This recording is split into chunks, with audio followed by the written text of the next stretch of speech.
उत्तर पूर्वी क्षेत्रों में जहां चीन, बांग्लादेश, म्यांमार के बॉर्डर्स हैं, वहां प्रभाव भी इनका है काफ़ी। इस घुसपैठ को कैसे रोका जाए, बड़ी समस्या है। घुसपैठ को रोकने के लिए सबसे पहले ज़रूरी है कि जो हमारा बॉर्डर है उस पर कायदे सिक्योरिटी लगाई जाए। जाहिर सी बात है कि हमने मकान बना दिया है लेकिन बाउंड्री नहीं बनाई है, तो जिसका मन होगा वही आएगा, घर में घुस जाएगा, घर के आस पास बैठेगा, जो चाहेगा वो करेगा। तो सबसे पहले ज़रूरत है कि भारत की चारों ओर उसकी सीमाओं पे हमारी सिक्योरिटी तगड़ी होनी चाहिए, बाउंड्री वाल होने चाहिए, या इससे भी अधिक कोई सुरक्षा की व्यवस्था हो सके वो होनी चाहिए। सबसे अधिक ज़रूरत यही है। अभी हाल ही में असम, त्रिपुरा में विभिन्न जगहों पर एसटीएफ द्वारा रेड करके 11 जिहादियों को गिरफ्तार किया गया है, जो घुसपैठी बताए जा रहे हैं। और यहाँ ये भी दावा किया जा रहा है कि एक बड़े आतंकी मंसूबे को यहाँ नाकाम किया गया है। मैं यही बार बार कहता हूँ, बार बार सोचता हूँ कि आखिर उनको गिरफ्तार क्यों किया गया है। उनको यहाँ बिरयानी खिलाने के लिए गिरफ्तार किया गया है। अरे उन्हें तो तुरंत मार देना चाहिए।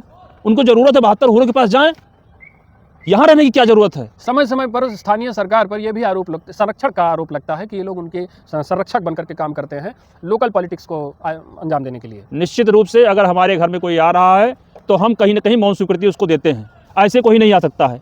हमारे घर में घुसने वाला घर के मुखिया या घर के किसी सदस्य द्वारा मौन स्वीकृति मिलती है तभी वो आता है। आस्तीन में पल रहे सांप से क्या आस्तीन सुरक्षित रहेगी? हो ही नहीं सकता, बिल्कुल नहीं रहेगी।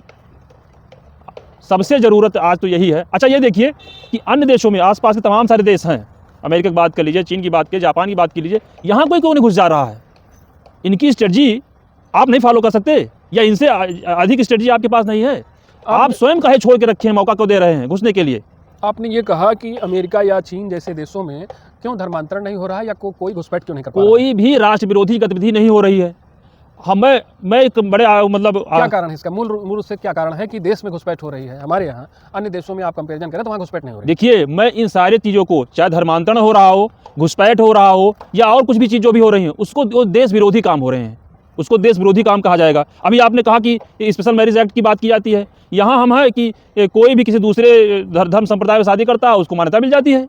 भाई जब ये हिंदुस्तान है, भारत है, तो यहाँ दूसरे धर्म संप्रदाय के लोग आपस में शादी कर ले, अगर हिंदू शादी कर ले तो मान्यता नहीं मिलनी चाहिए। वो तो क्राइम है, एक तरीके क्राइम हुआ। इसको कहाँ रद्द किया जा रहा है और क्यों बनाया गया, किसने बनाया? धर्मांतरण की जद में देश का कौन सा वर्ग ज़्यादा प्रभावित हो रहा है? धर्मांतरण की जद में देश का वो वर्ग प्रभावित हो रहा है जो देश से प्रेम रखता है। सामान्य वर्ग, सामान्य जो हिंदू सामान्य वर्ग के लोग हैं वो ज़्यादा प्रभावित हो रहे हैं। जो देश से प्रेम रखता है, जो सनातन को मानता है, सनातन प्रेमी है, उनको हो रहा है। जिनको कोई दिक्कतें नहीं है, उन्हें पता ही नहीं है कि हम किस धर्म के हैं।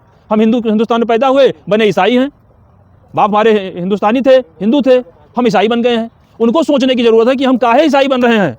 और सबसे बड़ी बात देखिए, ये पैरेलल स्कीम चल रही है, पैरेलल षड्यंत्र चल रहा है। एक तरफ धर्मांतरण मुस्लिम लोग कर रहे हैं, दूसरी तरफ ये ईसाई लोग कर रहे हैं। मुझको तो ये लगता है कि आपस में मिली जुली एक साठगांठ है, षड्यंत्र है कि आप थोड़ा उग्र होकर करोगे तो मैं साइलेंटली कर पाऊंगा। हम दोनों लोग मिलके देश को खत्म कर देंगे, खोखला कर देंगे। हिंदुस्तान में हिंदू नहीं रह जाएंगे जैसे अन्य देशों में खत्म कर दिए गए हैं। तो ये दोनों लोग मिलके कर रहे हैं। अच्छा दिक्कत तब होती है जब भारत सरकार इस पूर्ण क्षमता में है कि जो ऐसे काम हो रहे हैं, धर्मांतरण काम हो रहे हैं, जिहादी आ रहे हैं, लव जिहादी आ रहे हैं, लैंड जिहादी आ रहे हैं, इसको रोक सकती है, इस कैपेसिटी में है। उसके बाद भी नहीं कदम उठा रही है। बाउंड्री पे प्रयास तो करती है लेकिन बाउंड्री पे उन्होंने कोई ऐसा, बॉर्डर पे कोई ऐसा काम नहीं कर रही है कि ये समस्या समाप्त हो जाए। जिस सरकार से हमें अपेक्षा थी, जिसको हमने वोट दे के मतलब सरकार बनाया गया, जनता ने वोट दिया, बहुतायत वोट दिया, बहुमत में सरकार रही, वो भी नहीं कर पा रही है। अरे भाई अपने घर की सुरक्षा करने के लिए बाउंड्री वाल तो कर ही सकता है आदमी। देश की सुरक्षा के लिए सरकार तो बाउंड्री वाल कर सकती है। एक ही समस्या खत्म कर दे कि बाहर से कोई घुसपैठी आ न पाओ, इसके लिए बाउंड्री वाल कर दे और हमारे जो सिक्योरिटी फोर्स है उनको सख्त कर दे। यहाँ तो ऐसे ऐसे सिक्योरिटी फोर्स लगाए गए हैं कि मुझे लगता है वही लोग मिलकर उनको भेज देते हैं बाहर के लोगों को। तो जो ऐसे लोग बैठे हैं, सबसे जरूरी है कि यहाँ की सीमाओं की सुरक्षा व्यक्तिगत रूप से बहुत अच्छी होनी चाहिए। धर्मांतरण और घुसपैठ को बढ़ावा देने में हमारे यहाँ के लचर कानून अक्सर संशय मतलब शक के घेरे में आते हैं। इन्हीं के कारण जो है धर्मांतरण और ये घुसपैठ जैसी समस्याएं हो रही हैं। इसको रोका कैसे जाए? रोका काहे नहीं जा सकता है। आप धर्मांतरण की बात कर लीजिए। धर्मांतरण को अगर आप क्रिमिनल कानून में ला लें, क्रिमिनल मान लें कि ये क्राइम है, तुरंत रुक जाएगा। भाई कोई पकड़ा जा रहा है धर्मांतरण करते हुए, उसको क्राइम में करके बंद करिए और तुरंत उसको निपटा दीजिए। राइट टू रिलीजियस फ्रीडम प्रभावित होगा तो जरूरत पड़ेगी संविधान के संशोधन की भी। तो संविधान संशोधन किया जाना चाहिए। तो फिर जो सेकुलर कैसे रहेगा? सेकुलर ऐसे सेकुलर रहेगा। धर्मनिरपेक्षता की जो पाठ हमको पढ़ाया जा रहा है, सिर्फ हम ही हैं इसके जिम्मेदार, हम ही को पढ़ना चाहिए। धर्मनिरपेक्षता सबके लिए होनी चाहिए। भाई हमको धर्मनिरपेक्षता पढ़ा के और लोग धर्मांतरण कर रहे हैं, तो ये सरकार गलत नहीं कर रही है। देखिए अभी आपने कहा रोका कैसे जाए, मैं बता रहा हूँ रोकने का तरीका सरकार भी जानती है, लेकिन फिर मैं बता रहा हूँ कि जो भी इसको क्राइम माना जाए, धर्मांतर को क्राइम माना जाए, पकड़े जाने पे उनको ऐसी सज़ा हो कि वो उनके साथ पीढ़ियाँ थर्राएं। बॉर्डर पे जो पकड़े जाते हैं, बॉर्डर से जो आते हैं, उनके साथ भी वही हो। हमारे यहाँ जो गद्दार बैठे हुए हैं, चाहे जनमानस में, जनता में, या किसी अधिकारी के रूप में या सिक्योरिटी फोर्स के रूप में, उनके ऊपर भी वही कार्रवाई हो, और वो ऐसी कार्रवाई हो कि कम से कम देश जाने, दुनिया जाने कि यहाँ पे ऐसी कार्रवाई की गई अन्य देशों की तरह, तब लोग डरेंगे। और नहीं तो जानते हैं ना, लचर कानून है, सबको रहने का, सबको जिंदा रहने का अधिकार है, सबको बोलने का अधिकार है, सबको अपना अपना धर्म की टपली पीटने की अधिकार है। अगर ऐसी व्यवस्था रह गई तो हिंदू नहीं रह जाएगा हिंदुस्तान में, फिर वही आ जाएंगे, क्रिश्चियन होंगे और मुस्लिम होंगे, जैसा कि अन्य देशों में हो रहा है। मैं हतप्रभ हूँ कि अन्य देशों में घुसपैठ काहे नहीं हो पा रहा है, खाली भारत में ही क्यों हो पा रहा है। और भारत में ही ये समस्या बहुत दिनों से, कई वर्षों से लगातार चली आ रही है। सरकार किसी की भी हो, चाहे जो सरकार बनावे, किसी भी की सरकार हो, वही घुसपैठिया का मामला रहता है। घुसपैठ होगा, घुसपैठ के बाद धर्मांतरण होगा, धर्मांतरण के बाद लव जिहाद होगा, उसके बाद लैंड जिहाद होगा। अब आपको बताएं कि भारत में लैंड जिहाद का मामला, मतलब भू माफिया कहा जा सकता है। भारत में तीसरे नंबर पे वक्फ बोर्ड की ज़मीनें हैं, जबकि मुस्लिम कितना थे यहाँ पे, कब थे, कितना थे, आप देख लीजिए। ज़मीनें थोड़ा बढ़ती हैं, देश की सीमाएं थोड़ा बढ़ी हैं, वही हैं जो रही हैं, लेकिन इनकी ज़मीनें बढ़ गई, वक्फ बोर्ड की, हिंदुओं की ज़मीनें कम हो गई। तो वक्फ बोर्ड की ज़रूरत तो यह है कि वक्फ बोर्ड की ज़मीनों को अधिग्रहित किया जाए। उन्हें क्या ज़रूरत है ज़मीन की? घुसपैठियों को तो भगाएंगे, उसके लिए नियम कानून में संशोधन, बॉर्डर फेंसिंग, SIR, तमाम काम किए जा रहे हैं। लेकिन जो घुसपैठ कर चुके हैं, जैसे आप कह रहे हैं मनमाने ढंग से वक्फ बोर्ड ने संपत्ति अर्जित की हिंदू मंदिरों की, हिंदुओं की, वो मंदिरें उसने मनमानी ढंग से एक विशेष कानून के तहत शक्ति प्राप्त करके ऐसा काम किया है। सरकार ने वक्फ अमेंडमेंट एक्ट ला करके उस पर रोक तो लगा दी है, लेकिन उस संपत्ति का क्या जो उसने अर्जित कर लिया है। अगर उसने रोक लगा दी है तो स्वागत है, लेकिन इतने से काम कहाँ चलेगा? उसको लौटाने की ज़रूरत है, उस ज़मीन को लौटाया जाए और जहाँ जहाँ से लिया गया उसको दिया जाए, गवर्नमेंट खुद ले ले, अन्यथा की स्थिति में गवर्नमेंट अपने अधिग्रहित कर ले। गवर्नमेंट उसमें विकास करे, कल कारखाने लगावे, सोसाइटी डेवलप करे, तमाम सारे योजनाएं हैं, प्रोजेक्ट हैं, उस पर करवाए काम। उनको क्या ज़रूरत है इतनी ज़मीन रखने की, और क्या अधिकार है उनको इतनी ज़मीन रखने की? और उस अधिकार को समाप्त कर देना चाहिए।